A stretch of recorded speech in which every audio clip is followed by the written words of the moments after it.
बड़ी बहन ने बड़ी अच्छी बातें की हैं, अहमद चट्टा साहब ने भी सारी बातें जो है वो कर दी हैं, तो बात पीछे कोई बची नहीं है।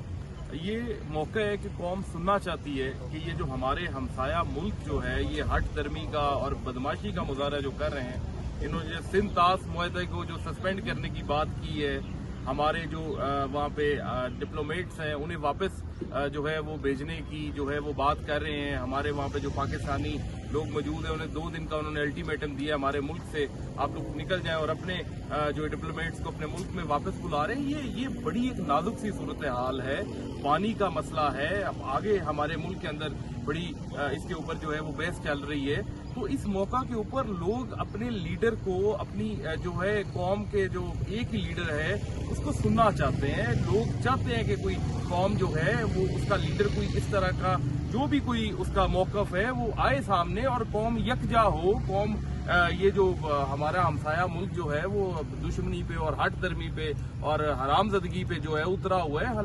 कौम चाहती है कि हमारे लीडर की जो आवाज है, जो उसकी जो ज़हन के अंदर चीज है वो हमारे सामने आए। और अगर इस मौका पे भी जो है हमें रोका जाएगा, हमें अपने लीडर से मुलाकात नहीं करने दी जाएगी, तो ये तो मैं समझता हूँ कि हमारे मुल्क के और कौम के साथ भी एक जो है वो ज्यादती है और इस तरह नहीं होना चाहिए। अगर इस मौका पे मुलाकात हो जाए तो मेरे ख्याल से कौम को यकजा किया जा सकता है।